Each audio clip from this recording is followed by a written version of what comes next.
Hi welcome back to my channel. ನಾನು ಗೌತಮಿ ನವೀನ್ ಆರ್ಯ. So ಇವತ್ತು ನಾವು ಡೆಕತ್ಲೋನ್ ಹೋಗ್ತಾ ಇದ್ದೀವಿ, ಏಕೆಂದರೆ ಶಾಪಿಂಗ್ಗೋಸ್ಕರ. ಸೊ ಇವತ್ತು ನಾವು ಶಾಪ್ ಮಾಡ್ತಾ ಇರೋವಂಥದ್ದು ಅದರಿಗೋಸ್ಕರ. ಹೇಗಿದ್ರೂ ಸಮ್ಮರ್ ವೆಕೇಷನ್ ಇದೆ.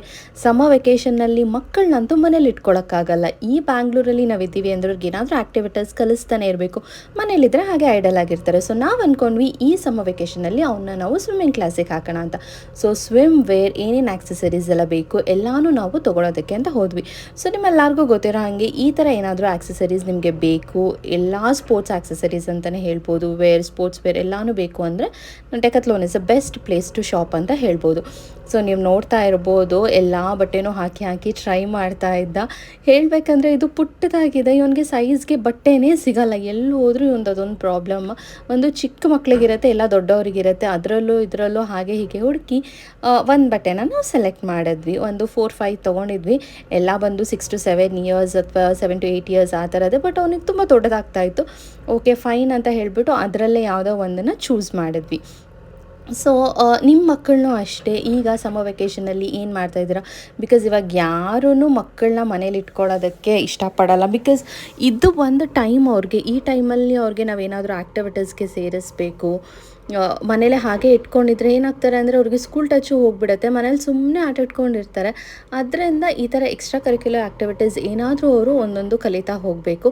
ಡಾನ್ಸ್ ಕ್ಲಾಸ್ ಹಾಕೋಣ ಅಂದ್ಕೊಂಡ್ವಿ. ಓಕೆ ಫೈನ್, ಇವಾಗ ಸದ್ಯಕ್ಕೆ ಡಾನ್ಸ್ ಬೇಡ, ಸ್ಪೋರ್ಟ್ಸ್ ಹೋಗಲಿ ಅಂತ ಹೇಳಿಬಿಟ್ಟು ಸ್ವಿಮ್ಮಿಂಗ್ ಮುಂಚೆಯಿಂದನೇ ಹಾಕಬೇಕು ಅಂತ ಇತ್ತು. ಇದು ಸ್ವಲ್ಪ ದೂರ ಇರೋದ್ರಿಂದ ಓಕೆ ಫೈನ್ ಕರ್ಕೊಂಡು ಹೋಗಿ ಬರೋಣ ಅಂತ ಅಂದ್ಕೊಂಡು ಸ್ವಿಮ್ಮಿಂಗಿಗೆ ನಾವು ಪ್ಲ್ಯಾನ್ ಮಾಡಿದ್ವಿ. ಎಲ್ಲನೂ ಫುಲ್ ಖುಷಿಯಿಂದ ತೊಗೊತಾ ಇದ್ದಾನೆ. ನನಗೆ ಗೊತ್ತಿಲ್ಲ ಅವನು ಏನು ಮಾಡ್ತಾನೆ, ಅಲ್ಲಿ ಹೋಗ್ಬಿಟ್ಟು ಆಟ ಆಡ್ತಾನ, ಸ್ವಿಮ್ ಮಾಡ್ತಾನ. ಫಸ್ಟ್ ಆಫ್ ಆಲ್ ನನಗೆ ನೀರಂದರೆ ಸ್ವಲ್ಪ ತಕ್ಕ ಮಟ್ಟಿಗೆ ಭಯ ಇದೆ ಅಷ್ಟೇ. ಬಟ್ ಎಂಜಾಯ್ ಮಾಡ್ತಾನೆ ಅಂತ ಅಂದ್ಕೊಂಡಿದ್ದೀನಿ, ಕಲಿತಾನೆ ಅಂತ. ಅವರಪ್ಪ ಎಲ್ಲ ಸ್ವಿಮ್ ಮಾಡೋವಾಗ ಎಲ್ಲ ಅವನಿಗೂ ಮಾಡಬೇಕು ಅಂತೆಲ್ಲ ಅನ್ನಿಸ್ತಾ ಇರುತ್ತೆ. ಬಟ್ ಈ ಸಲ ಏನು ಮಾಡ್ತಾನೆ ಗೊತ್ತಿಲ್ಲ. ಸೊ ಇವನ ಸ್ವಿಮ್ಮಿಂಗ್ ಕ್ಲಾಸ್ ಇವಾಗ ಇನ್ನೊಂದು 2-3 ಡೇಸಲ್ಲಿ ಸ್ಟಾರ್ಟ್ ಆಗುತ್ತೆ. ಸೊ ಆ ವ್ಲಾಗ್ ಹೇಗೆ ಮಕ್ಕಳು ಸ್ವಿಮ್ಮಿಂಗ್ ಕಲಿತಾರೆ ಅನ್ನೋದನ್ನು ವ್ಲಾಗ್ ಮಾಡಿ ನಾನು ಹಾಕೋದಕ್ಕೆ ಟ್ರೈ ಮಾಡ್ತೀನಿ.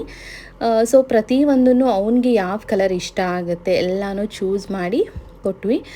ಡೆಕತ್ಲೋನ್ ಹೋಗಾದ್ಮೇಲೆ ಅಲ್ಲಿ ಆಟ ಆಡೋದು ಮಾಮೂಲಿ ಇದ್ದೇ ಇರುತ್ತಲ್ವ. ಸೊ ಎಲ್ಲದರಲ್ಲೂ ಆಟ ಆಡಿಕೊಂಡು ಎಂಜಾಯ್ ಮಾಡ್ಕೊಂಡಿದ್ದ. ನಮ್ಮ ಮನೆ ಹತ್ರ ಬಂದುಬಿಟ್ಟು ಹತ್ತಿರದಲ್ಲೇ ಒಂದು ಡೆಕತ್ಲೋನ್ ಇದೆ. ಸೊ ಅಲ್ಲೇ ಹೋಗ್ಬಿಟ್ಟು ಶಾಪ್ ಮಾಡಿದ್ವಿ ನಾವು. ಎಲ್ಲನೂ ಸಿಕ್ತು ಒಂದೇ ಪ್ಲೇಸಲ್ಲಿ. ಅವನು ಅಷ್ಟೇ ಫುಲ್ ಖುಷಿಯಾಗಿದ್ದ. ಇಲ್ಲಿ ಕರ್ಕೊಂಡು ಹೋದರೆ ಅವ್ರನ್ನ ಬಿಟ್ಬಿಟ್ರೆ ಸಾಕು, ಆರಾಮಾಗಿ ಆಟ ಆಡ್ಕೊಂಡು ಎಂಜಾಯ್ ಮಾಡ್ಕೊಂಡಿದ್ದಾನೆ. ಸೊ ಫೈನಲಿ ಫಸ್ಟಿಂದ ಬಂದು ಸೈಕಲ್ ಹುಡುಕ್ತಾ ಇದ್ದ. ಸೈಕಲ್ ಹುಡುಕಿ ಆಮೇಲೆ ಒಂದು ಸೈಕಲ್ ಸಿಕ್ತು. ಅದರಲ್ಲೂ ಒಂದು ಸ್ವಲ್ಪ ಹೊತ್ತು ಆಟ ಆಡ್ದ, ಎಂಜಾಯ್ ಮಾಡ್ದ. ಪಾಪ ಎಲ್ಲ ಮಕ್ಕಳು ಮನೇಲೇ ಇರ್ತಾರೆ. ಅವರು ಮನೆಯಿಂದ ಆಚೆ ಕರ್ಕೊಂಡು ಹೋಗ್ತೀವಿ, ವೀಕೆಂಡ್ ಬಂತು ಅಥವಾ ಎಲ್ಲಾದರೂ ಆಚೆ ಹೋಗ್ತೀವಿ ಅಂತ ಹೇಳಿದ ತಕ್ಷಣ ಖುಷಿ ಆಗುತ್ತೆ. ಬಿಕಾಸ್ ಅವ್ರನ್ನೂ 4 ಗೋಡೆ ಮಧ್ಯ ಕಟ್ ಹಾಕಿದ ಥರ ಇರುತ್ತೆ. ನನಗೆ ಆ ಥರ ಇಟ್ಕೊಳ್ಳೋದಕ್ಕೆ ಇಷ್ಟ ಇಲ್ಲ. ನವೀನ್ ಕೂಡ ಅಷ್ಟೇ ಅದನ್ನೇ ಹೇಳ್ತಾರೆ, ಏನಾದರೂ ಆ್ಯಕ್ಟಿವಿಟೀಸ್ ಮಾಡ್ತಾನೆ ಇರಬೇಕು ಅಂತ. ಮನೇಲೂ ಸೈಕ್ಲಿಂಗ್ ಮಾಡ್ತಾನೆ, ಓದ್ತಾನೆ, ಅದು ಇದು ಮಾಡ್ತಾ ಇರ್ತಾನೆ. ಜೊತೆಗೆ ನಮಗೆ ಹೀಗೆ ಏನಾದರೂ ಬೇರೆ ಆ್ಯಕ್ಟಿವಿಟೀಸ್ ಮಾಡಿಸ್ಬೇಕು ಅವನಿಗೆ ಅಂತ ಅನಿಸಿತ್ತು. ಸೊ ಸ್ವಿಮ್ಮಿಂಗಿಗೆ ಹಾಕಿದ್ವಿ. ಸೊ ಇದಾಗಿತ್ತು ಇವತ್ತಿನ ವ್ಲಾಗ್. ಈ ವ್ಲಾಗ್ ಪುಟ್ಟ ಮಿನಿ ವ್ಲಾಗ್ ನಿಮ್ಮೆಲ್ಲರಿಗೂ ಇಷ್ಟ ಆಗಿದೆ ಅಂತ ಭಾವಿಸ್ತಾ ಇದ್ದೇನೆ. ಇಲ್ಲಿಗೆ ಎಂಡ್ ಮಾಡ್ತಾ ಇದ್ದೀನಿ. Thanks for watching.